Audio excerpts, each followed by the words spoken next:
Hey LP family, this is Bo. We missed you guys a ton last week. We had a great trip getting away with our family, but we hated missing church. But we heard it went awesome, and I thank you for the staff and everybody else that pulled it off and had a great Sunday morning. This is the tree that tried to kill me before. It's grown. If you don't know that story, you haven't been coming to church very long, so apologize for that. But anyway, with the weather coming in, we did not want to cancel. We had Connection Sunday planned and all that stuff. We're going to bump it back to next Sunday, and we'll be ready for Connection Sunday and get involved in all the groups that are coming up. You can go ahead and check them out on the app. If you would, get on the church app. You can check all the groups that are starting up this coming week and proceeding into the next 12 weeks. But with that being said, I had this video that I've watched, just going through watching different sermons, that I found this particular couple has this amazing story of forgiveness, crazy testimony. And if you would take the time this morning, it is so worth your time. I can't express it enough to sit down and watch this interview with this couple.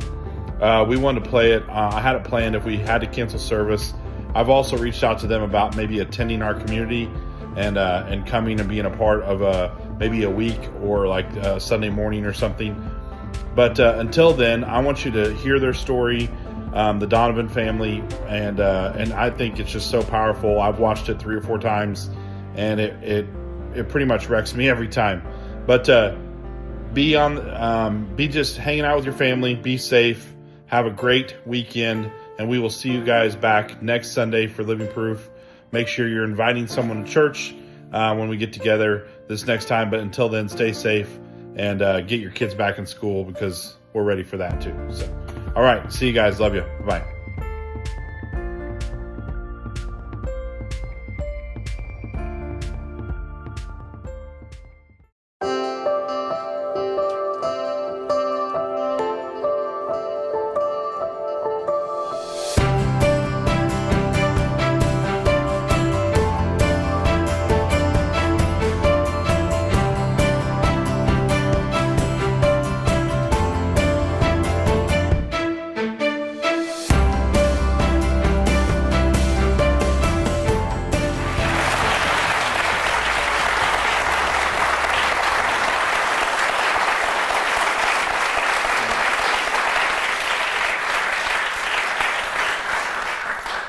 Ray, Vi, welcome to Facing the Canon. Thank you. Thank you for having us. Oh, great to have you both.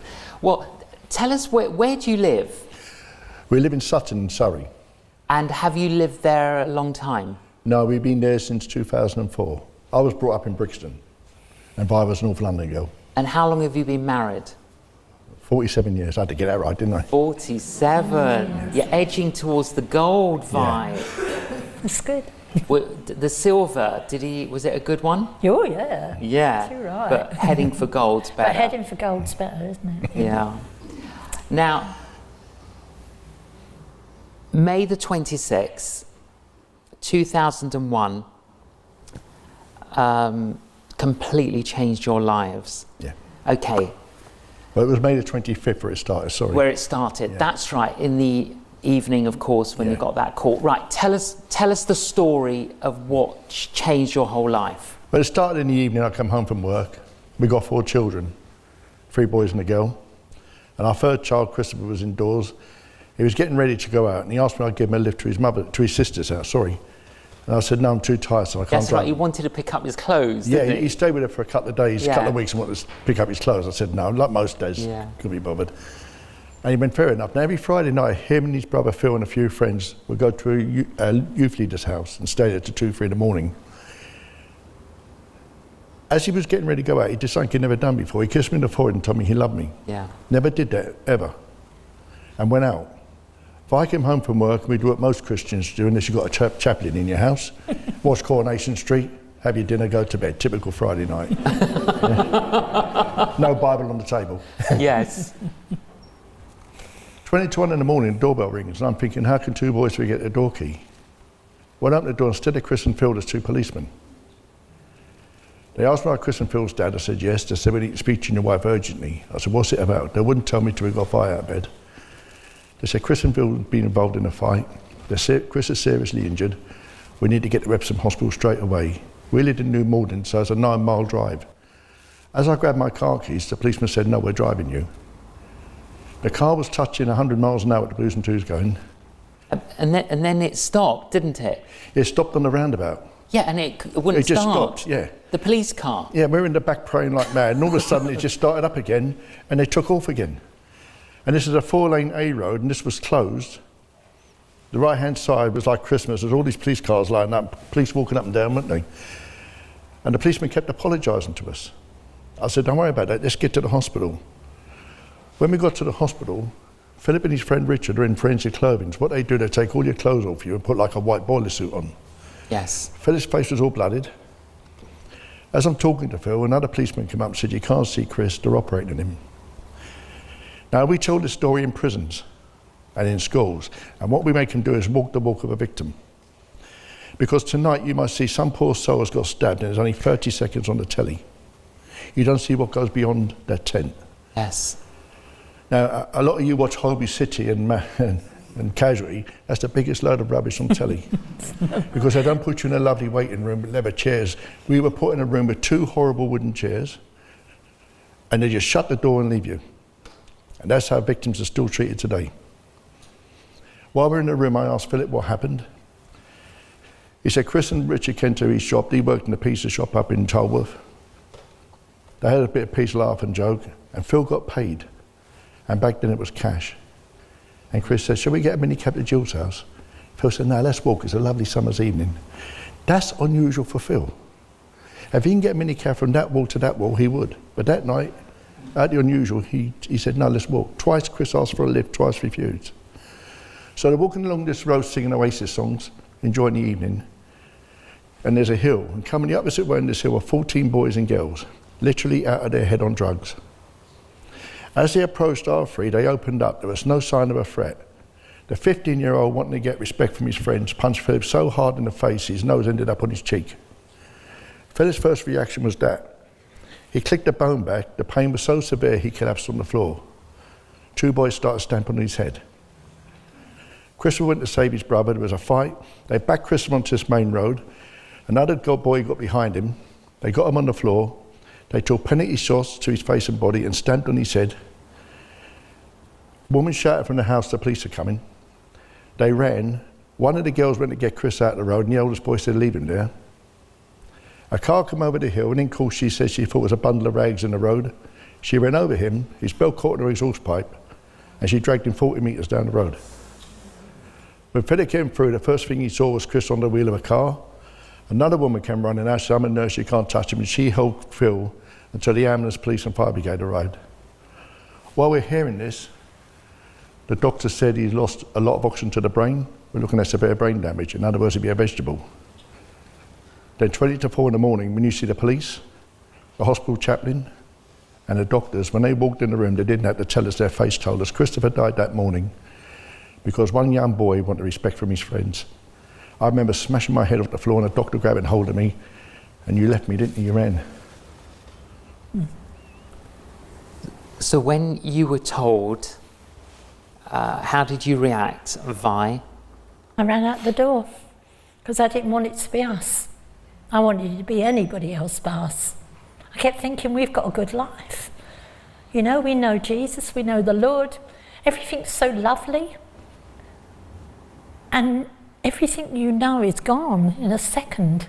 It's just gone. So I ran down the corridor because I want to go home and go to sleep and hope it's just a dream. But I got down the corridor and I ran into the arms of a policeman who was crying, and he said, we're going to get them. And that's the moment I got really angry. And I started shouting and I was screaming at him. And I said, nobody cares. You don't care. And out of my pit of my stomach came this voice saying, I'm going to kill them if I get hold of them. And I started shouting that out, and you better find them. And this rage just came up. And he was hugging me and he said, I'm so, so sorry. and you're going to have to come back to this little room and they'll come and get you in a minute, and you have to go and identify him. Not we'd like you to, but you have to go and identify him. They brought Vi back to the room. I'm looking after Phil. Yes. Then the chaplain comes in, he said, we prepared his body for you now. Which one do you want to come? We didn't want to go. In fact, I was hoping to be someone else. And that's sickening. Yes. I hope they made a mistake. We both went up together, didn't we, in the lift? Yeah. At the end of the corridor, there was 2 doctors and a policeman. You know, you need to pray for our policemen. Because this happens every day in this country when there's a murder, not just once or twice, every day. Yes. Don't know how they do their job. I went up and I said, can we donate his organ card? Can we donate his organs? He carried an organ card. I said, no. Now you imagine being a policeman having to say this to parents like us every day. You can't touch your son, you can't hold him, you can't cuddle him. Christopher became what is known as a property of the coroner. Yes. Well, Roger, my friend's a coroner's officer, and he said to us one day, he weren't just our property, Ray, he was a crime scene. Well, I lost it in the ward. And I said, the last thing he did was kiss him before, and if you don't let me kiss him, I'll deck every one of you, police or not, you'll go down. They had a talk and said, kiss him, but keep your hands behind your back. We saw one of the police a few years ago, didn't we? He said, we are human beings, we wouldn't let you kiss him anyway, he said. Don't worry about that. It's called contamination evidence. Yes. Everybody can touch him but mum and dad. And I remember this big policeman saying, is this your son? I just fell in his arms crying, and he hugged me like a father. Then we had to ring our other 2 children up and tell them their brother's dead. Then we were rushed home. And this is what it's like. You've got your family in and out, innit? Your friends in and out. When they're there, you wish they'd go away. When they come back, you wish they were, you know, you don't know where you are with them. Yes. Everybody wants to make you a cup of tea, Yeah. as if it'll be okay. Yeah. But of course it won't be okay. Then the doctor comes and wants to give you sleeping pills and Prozac. Like you go to sleep, you wake up tomorrow, won't it? By and it'll be better. And then I started getting angry, and I wanted to rip my kitchen cupboards off. I was getting angry with God, to be honest. I You was getting smashed angry every plate with in the him. house. She smashed all the plates.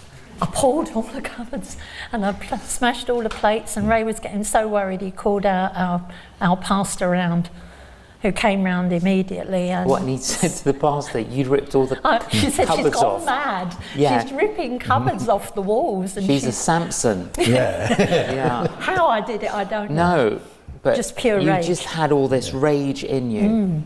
Absolutely. Tell us about your other children. How did they respond to what happened? Well, our youngest grandson was born with 13 cancers in the eye as a baby. And our eldest son was looking after him in hospital. We did what we called a night watch, and his wife would do the daytime. And I had to ring up my daughter-in-law and say, can you tell Louis his brother's been killed? He left his son and came up to us. And he said, I don't know what to do, Dad. I said, go back to your son. You can't do nothing for Chris. Chris is dead. Go look after your son.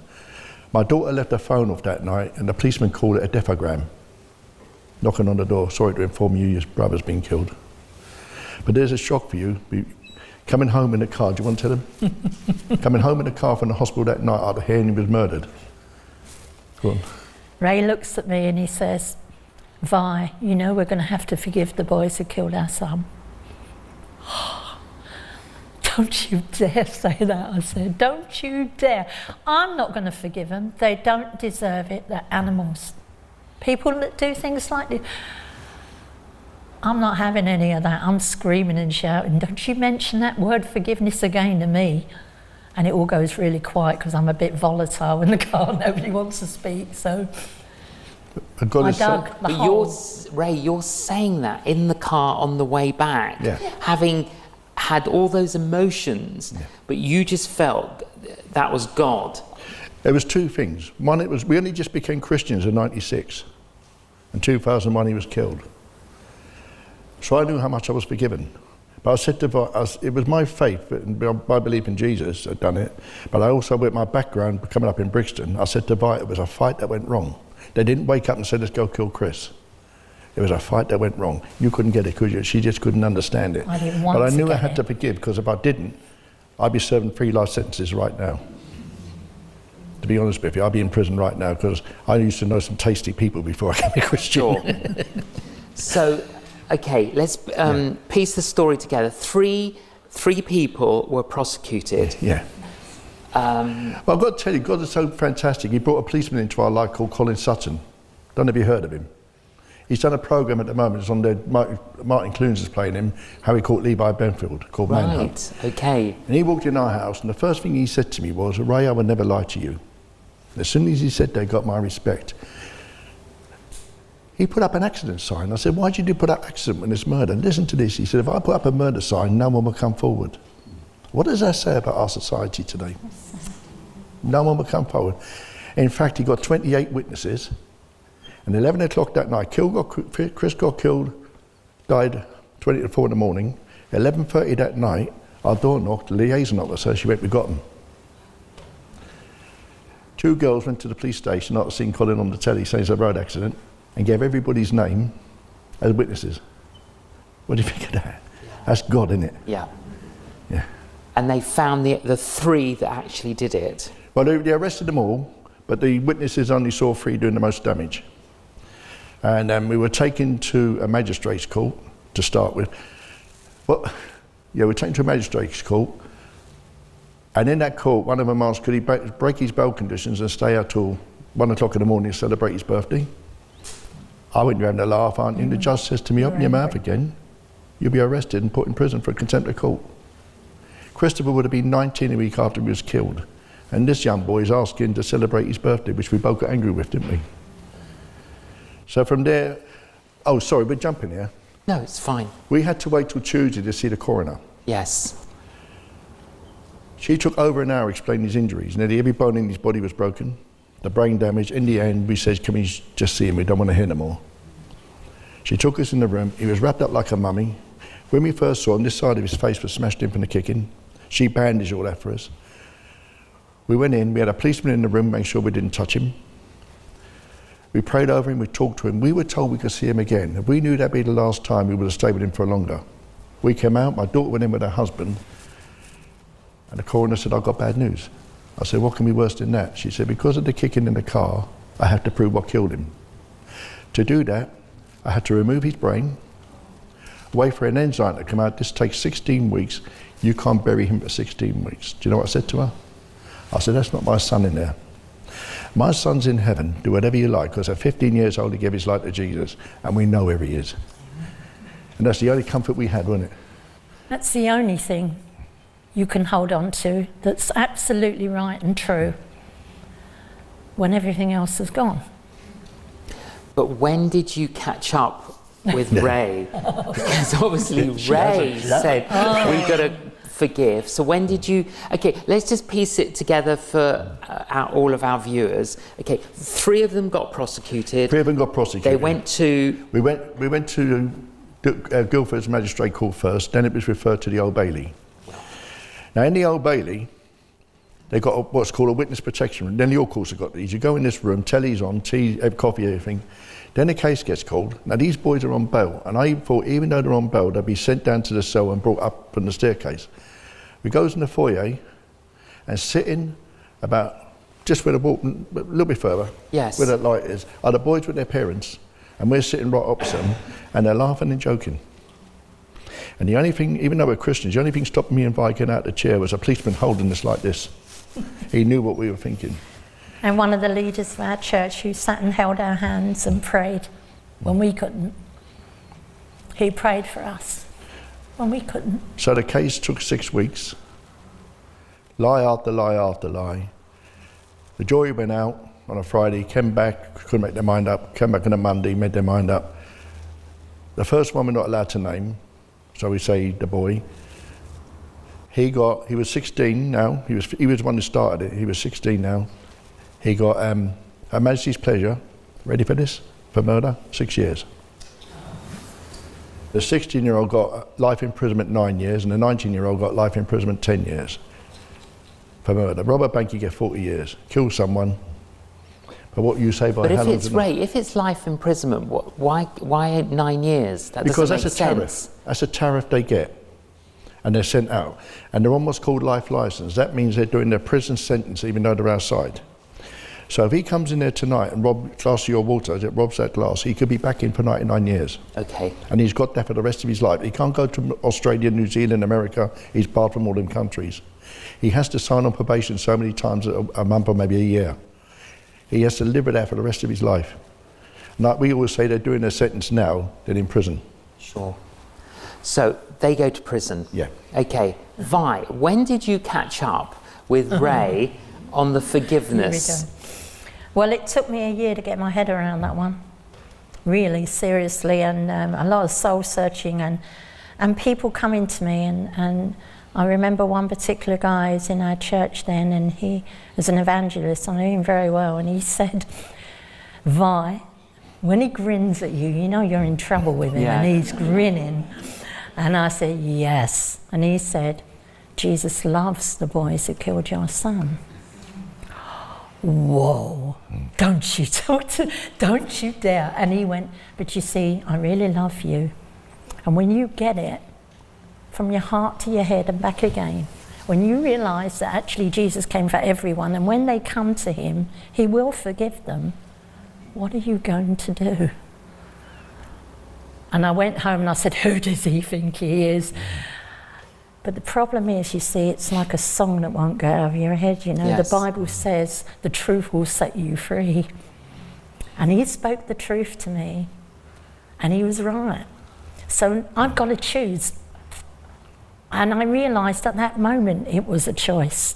That it wasn't about how I felt, because how I feel is a mum with full of anger. And that's how we always feel when people hurt us, don't we, in any way. So then you knew that you had to forgive. I knew I'd have to choose it. Now, how can you forgive someone who isn't remorseful and repentant? That's not up to them, is whether they're remorseful or not. I mean, if someone's dead, you still have to forgive them, doesn't it? It doesn't matter. It's not about them. It's about setting yourself free. It's putting that glass of poison down and saying, I'm not drinking that no more. So did you, Ray and Vi, consciously one day, how did you do it? Well, the turning point, well, I forget that night, and I had to keep praying for it. The turning point of Vi was in the Old Bailey. When the boys were found guilty, we were taken upstairs to the canteen, and one of the fathers followed me up, and he went like that, he went, I'm sorry, and I just went over and hugged him. And we had some words, not the nasty. Father, one of the fathers. Yeah, not nasty words, we had a few private words. 2 weeks later, they get found guilty, then you go back 2 weeks for sentencing. We went back 2 weeks for sentencing, we were in the same canteen, the same father walked in, bought a cup of tea, came back. As he's walking back, I stood up, put up my hand. We talked for about 20 minutes. Colin Sutton said, I've been a policeman 30 years and I've never seen such compassion between two men. And you know what he said to me? I followed you up the other day for one reason. I went, what was that for? He said, I thought rather than meet in Kingston, let's get over in the Old Bailey, I wanted you to hit me. He wanted me to hit him because of his son. And I said to him, what if Chris got a lucky punch in? I'll be standing where you are. And we both walked into court together to the annoyance of the other parents. And that's what did it for you, wasn't it? It's a conscious decision to see the human being behind what they did. It's a conscious decision to forgive, to walk God's way. Every moment of every day, we're choosing it. Because that way we're free. That way we're free, and we can't be the judge for them. Did you feel when you made that decision, I've got to forgive these three boys, but then the next day you had to keep forgiving? Oh yeah, come it's like flying a back at constant. you. Come with me to Christopher's grave and see how angry I can There's get. a great book by R.T. Kendall, Yeah. and he says, when you can forgive and name the three people without getting angry, that's total forgiveness. I read that book a week after Chris got killed. I read that book, and I passed it on to you, and she threw it. I picked it back up. Now let's kind of wind the story. Yeah. Okay, you eventually met the three boys that murdered your son. You actually met them. Yes. Tell us that story.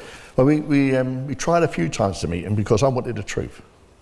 In fact, to be honest, we got a phone call from a local church. We were on a television program, the Trish program, talking about forgiveness. And 2 days later, we got a phone call from a local church saying, Stephen, that's one of the boys, I've seen you on telly, he's having nightmares, we'd like to meet you. I rang Vi up and said, Stephen's having nightmares, want to meet us. I can't repeat in here what she said down the phone. Yeah. So we met his wife. Yes. We tried to arrange it. The professionals weren't trained back then, and they ruined it. We tried another time, that got stopped, and another time that got stopped. So we wrote them a letter to them. What, so the professionals were Getting stopping? in the way, yeah. Yes. Did they give a reason why? No. They didn't, they weren't trained. That's why, it's called restorative justice. Yes. Yeah? That's why today they're all trained properly and they all get a certificate. We make sure they're trained properly because we're part of that. So from when you wanted to, it took how long? It took us 11 years. 11 years? Yeah. We met a lady called Sharon West, who's a good friend of ours, and she's our chairman in our charity. And she said, how come you do, we've been doing prison work now since 2004. We got involved in a program with Prison Fellowship called the Sycamore Tree, where victims get a voice. Yes. You come in on week 3 and you tell your story, and we have seen so many lives change. It's not just us and Vi, there's other victims do it, and so many lives have been changed because of this program. It's got to be the best in prisons. So she said, how come you're doing all this prison work? You met the boys. I told her, she went, can we have a go? Okay. So this other charity called Calm came around. Yes. And they got talking to us, and we were going to meet one. We were going to meet the Ryan, because he was the most remorseful, we were told, in prisons. They went away and came back and said, we got a shock, all 3 wants to meet you. So I said, okay, what we'll do, so Joe, you don't get no time off for doing restorative justice. You know, people think it's an easy thing. It's the hardest thing. To walk through that door to meet your victim is worse than visiting the hangman, believe it or not. So she said, all 3 want to meet you. How do you feel? We both said, yeah. So the first one we were going to meet was the youngest one. Who started it? Yeah. Now, in court, when he was found guilty, he shouted at his dad, I'm innocent, Dad, I didn't do nothing. They ask you questions. You notice they're asking the victims questions. Who do you want in the room first? I said, me. She said, why? I said, when he walks through the door and I shake his hand. They went away to prisons up in Cambridge, come all the way back a couple of days later and said, what have you done when I shake your hand? I said, it's dear, you can take it or leave it. So we're sitting in a room and I'm watching the door. The door opens and he walks. The first thing I noticed, he had a suit, shirt and tie, haircut and polished shoes. That's respect. As he walked in, I just went, come here. He walked over, put his arms around me, hugged me and said, thank you. He then looked at you, didn't he? Can I hug you? I said, yes. But he still looks like this little boy. You see, this 15-year-old I last saw, and he's 26 now. And I said, hey, young man, do you know what? He went, well, I said, we forgive you. Move on and have the life Chris can't have. I don't know who got healed more by actually saying that, him or me or Ray, everybody in that room. It was like he took a sack off his shoulders and threw it on the floor, and I think we did too. Because you can say it, and then you can say it to the person who's hurt you. And that's another thing, isn't it? What was his reaction when you said that? He just like I said, he just, phew. He just cried, because he doesn't think he deserves it, you see. Remember I called them animals? Well, I saw the human being, not the animal. I saw him the way Jesus sees him, the way he sees us. And that was remarkable. Truly is, only of the Holy Spirit. And wonderful. At the meeting, he speaks first. The offender normally always speaks first.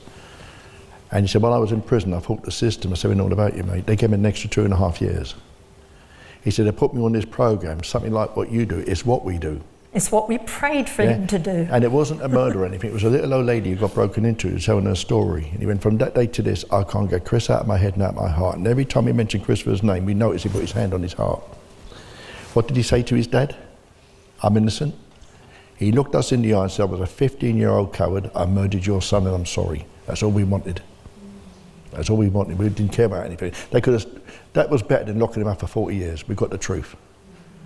The second boy we met was about 8 months later in Epsom, in a community hall in Epsom.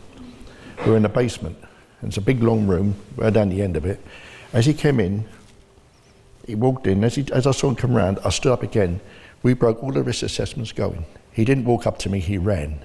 He ran up to me, grabbed hold of me, I grabbed hold of him, so tight I couldn't breathe. And he was crying on my shoulder, kept saying, I'm sorry, I'm sorry, I'm sorry.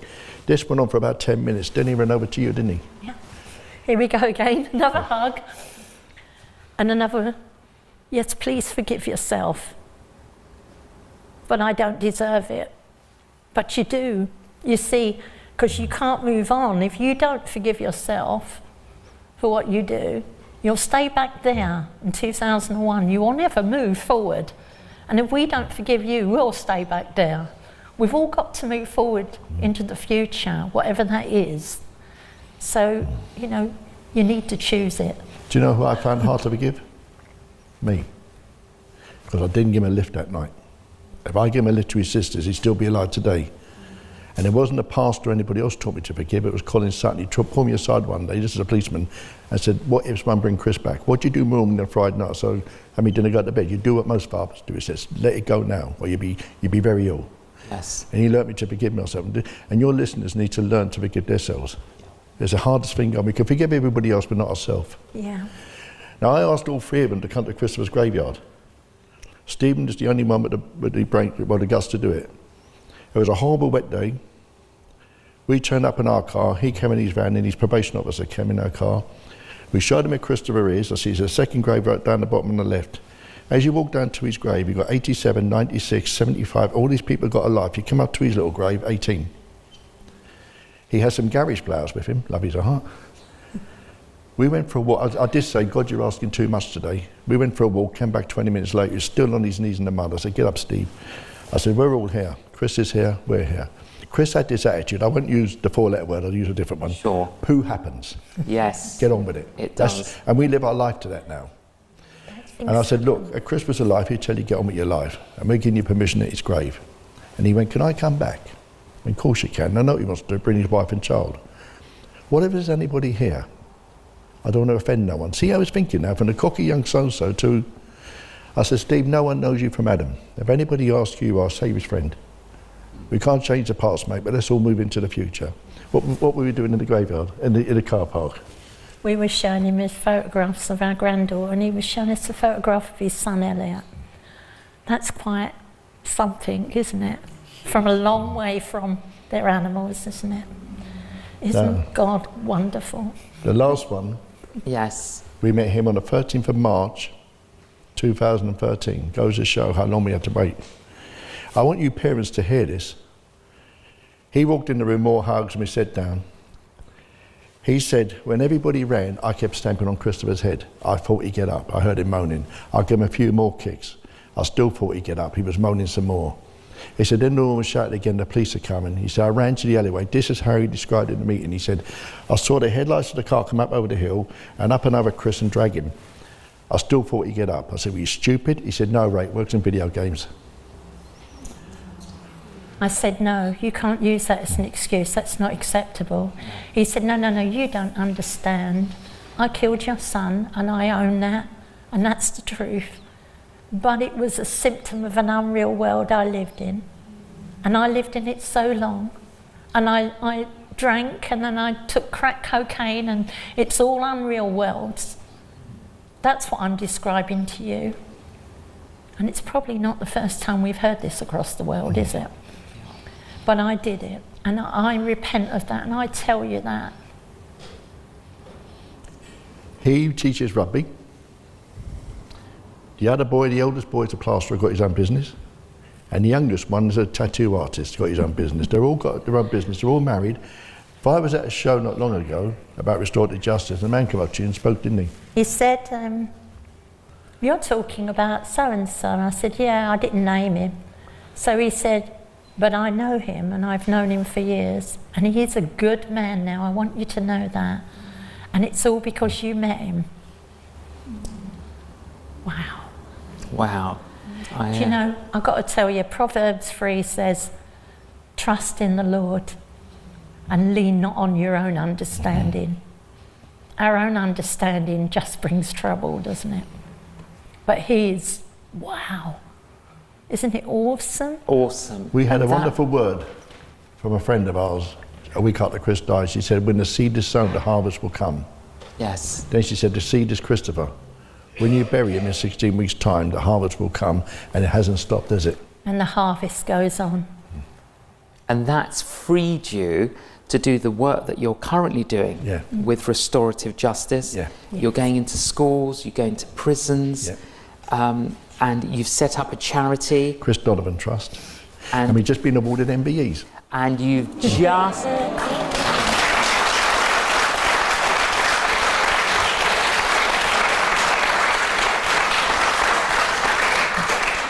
which was the thing I was just about to say. Oh, sorry. But tell us, you went to Buckingham Palace? No, but I did. I did, because I saw Princess Anne, and Yes. she's obviously the patron of the Restorative Justice Council, and she said, Vi, you do know the jury is out on restorative justice in this country. Well, you know what? I pray the jury comes back really, really quick. Do you want to laugh? I got away from mine. We need it. Why? Because I was born in Ireland. Yes. I was born in 51, come over in 52, Yeah. and they said, you're Irish. I went, yeah. You have to go to Commonwealth House for yours. They don't even put your name on the what do you call it? Oh, Honours list. the honours Honours list. list. They don't even get your name on the honours list. Because Because I'm Irish. Because it's Irish. you're from where? From Cork. No. Yeah. Couldn't. I said to him on the phone, my granddad died for this country, my dad fought for this country, my brothers were in the British Army, my sister was in the British Army, I joined the British Army. Makes no difference, he said, you're Irish. What did Princess Anne say about that? She didn't know. Not a lot. No, So she you've doesn't got know. yours, I got mine, and it was really sad because Ray had to sit there and watch me. Yeah. And he but couldn't you're come getting with yours. me. Well, we are MBEs, it's just Yeah, a medal. Yeah. We are. Yeah. But I don't know when. They did the same to Bob Geldof. No. They made him a sir, That's they didn't put his silly. name, yeah. And he's not allowed to be called sir, he's got to be called 4 different letters. You can't call him Sir Bob, you've got 4 letters before his name. There you go, and Bono. So, Well, learn something new. What about the future? How do you see it? well, we've got a new film coming out very soon, Yes. and Absolute Truth it's called. Yes. So when we go to the Lord, that can go. We're hoping to get it into schools and prisons all around the country, maybe around the world. And once that's out, we're going to sit back a bit, aren't we? Are you? Hopefully. Hopefully. Who knows what the I don't Lord's think got we in will. mind? No. Who I don't think knows? we will, because every time we look at a diary, I said, we've got nothing on for a couple of months, then the phone starts ringing. That's Yeah. the most dangerous thing to say with God, as you know, isn't it? Your story, you wrote it in Restored and Forgiven. Yeah. And that's available where? In Christian bookshops, on Amazon, or if they go on our website, they can buy them off us cheaper. And your website is? chrisdonovantrust.org.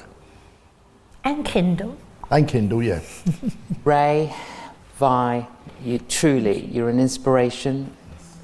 Wow, you're a trophy of God's grace, and it's great to hear your story, a little of your story, and to hear of how your lives have been transformed, but the way that God's using you to transform other people's lives. And we pray God's blessing for you in the future to see many more lives transformed. Ray and Vi, thank you.